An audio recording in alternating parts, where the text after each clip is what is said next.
Oops, I turned it. What's up, everybody? We're doing a wrist strengthening sequence, and this is really good for handstanding. We're about to do some acroyoga, so it's really good for warming up for acroyoga. The wrists are warmed up when they're fatigued, and one of the bottlenecks of the acroyoga practice is the wrists. So if we can keep that strong, then our ability to practice is extended. So let's go ahead and bring the palms, fingers face back. Flatten the palms, especially the thumbs, and just move forward and back and really sink into the wrists. Maybe some people like to pick up the heels of the hands. I like to keep the heels down and really flatten the thumbs and lock the elbows. The more you can pull up on the back of your hands, the more open the front of your wrists will become.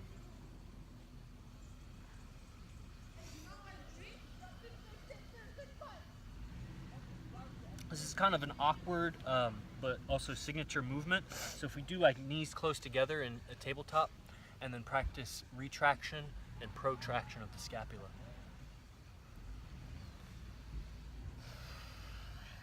Keep the neck long and the upper spine unfolded.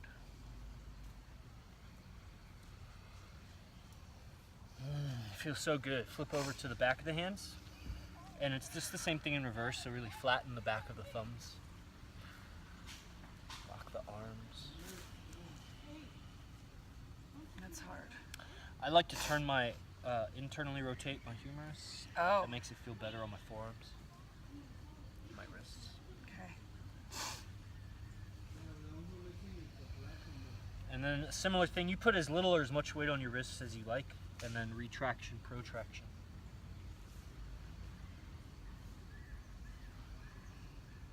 If you retract really well, you'll feel your left scapula touch your right scapula behind your back. Flip over to the palms face down and kind of a planche warm-up, so the wrists or the shoulders go in front of the wrists. And I like to move forward and back rather than just holding. I feel it almost gives my wrists the ability to like return to neutral, like they almost like a sling or a rubber band effect. And then retraction and protraction. And really learn how to push through these straight arms like it's one bone. So that's really important for the concept of power lines, which is good for like handstanding and acro. And try to feel the front of your scapula, which is behind your rib cage.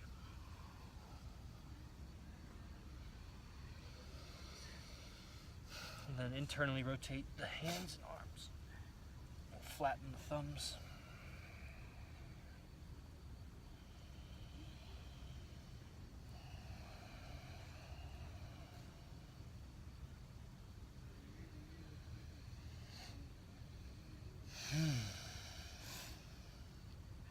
Turn the fingers face out a little bit wider and move side to side.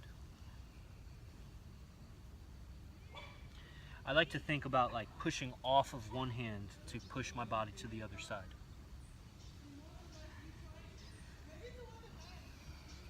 And then here's where our retraction and protraction gets more interesting. We do circles. So it's almost like a sexy panther or something.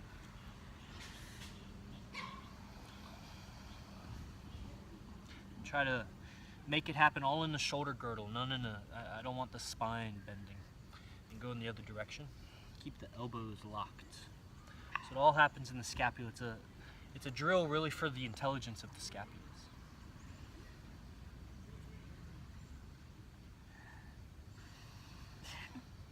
Let's come back to neutral. Or not neutral, just sit on the heels. And open and close the hands really fully. If you do it well, after like 4 or 5 reps, the back of your arms are already tired.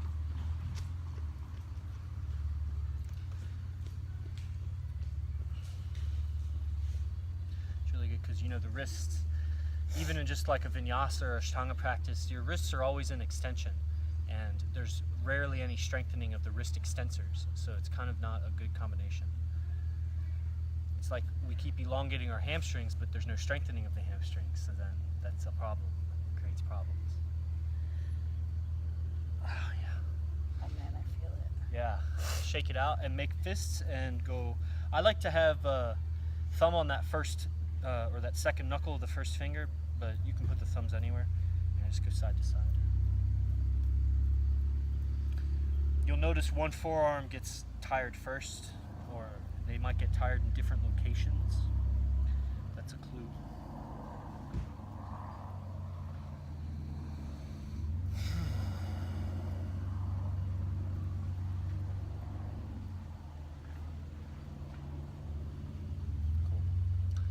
I don't know how long it's been going. I wanted it to be about 15 minutes. Wow, that's really brief. So we'll do some stuff with the shoulders too. These are really good. This comes from Dylan Werner. So thumbs up and flex the wrists, and then thumbs to shoulders. And then elbows out, chest up, and then arms straight out, and then bring the pinky side together. And then you repeat. And I like to make it into a kind of cat-cow. So there's an arch and a hollow from the neck all the way to the sacrum. It's really important to keep the wrists flexed throughout the whole movement.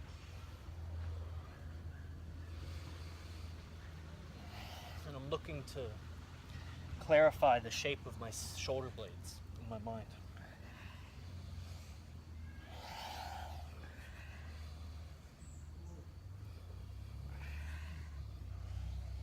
That's probably good for now. Normally if I do like handstand, I'll go really, like when I start fatiguing, that's when I start counting, and then I'll do like 20 more.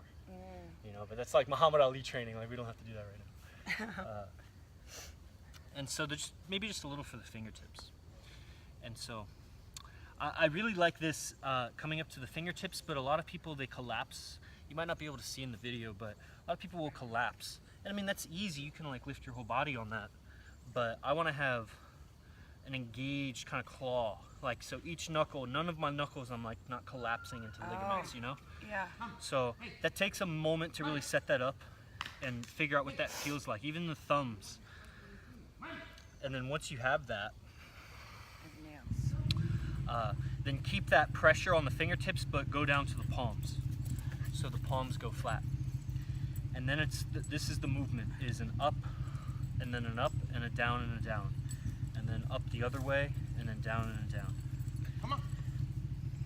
And each time I'm returning to that place of, and you go as fast or slow as you want, I want to return to that flat palm and also to an engagement in every knuckle. So it takes, it's hard. Yeah, and it's hard on the mind too. But once you get it, after a few practices, then it's like second nature. But it's so good for the fingers. You get really strong wrists. These muscles are never exercised in a yoga practice.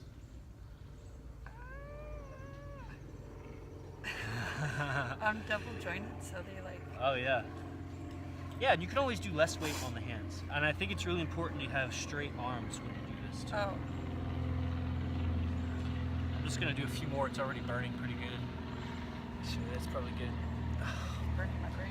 And I like to use the knee to massage because my forearm is burning now. So that means my wrists are probably just about warmed up.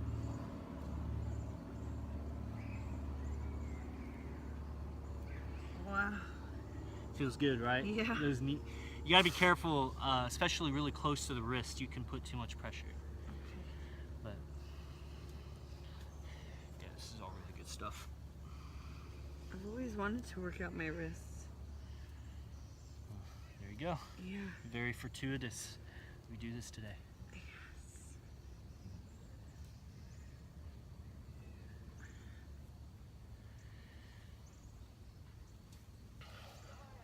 Since we're here, I'll just do like 2 more for the shoulders, and that'll probably. Ooh, okay, I know exactly how I'm going to close this out. This is not premeditated, I'm just kind of improvising. So there's a second shoulder warm-up similar to that first one from Dylan Werner. And it's, I go forward, then I bring the back of the wrist together. It's like a butterfly. Yeah, maybe a reverse butterfly, or I don't really know how to butterfly is. Oh, in swimming. Yeah, I know, but I don't know how to do that. Yeah, and then flex, keep the wrists flexed and back of the hands come together. And then I like to make this like an arch and hollow too, like a cat-cow. So arch when the arms come behind me, and then I hollow as the arms go in front. And I really am trying to clarify that first rib circle.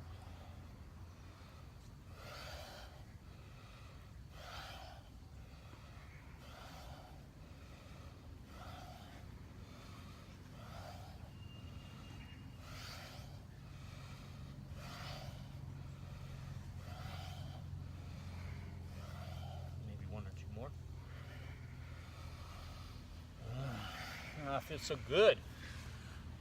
The last shoulder one will just be some shoulder pumps.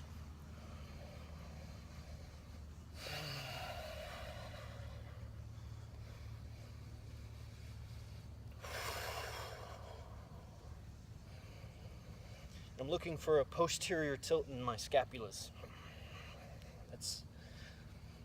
There's a lot of good stuff that happens when you can posteriorly tilt your scapulas.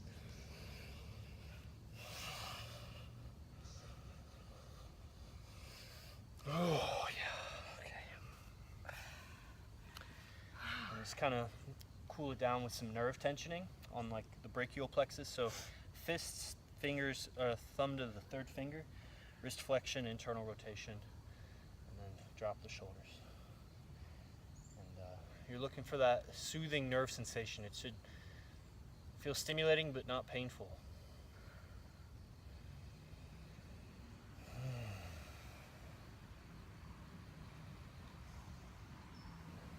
Imagine a straight rod up the back of your spine. Tailbone all the way to crown. Or not really to crown, more like the occiput maybe. Open the palms, fingers face back. Turn the external rotation, yeah, there it is. And push the sides away from each other. Spread the thumb, the web space of the hands.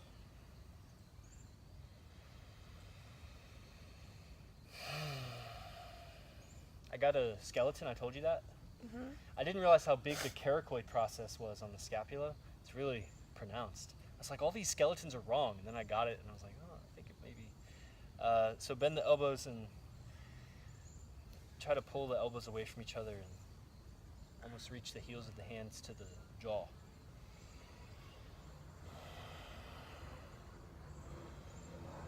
Armpits forward and down.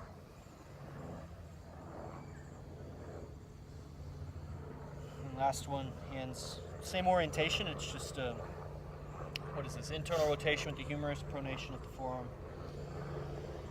elbows wide, drop the tongue.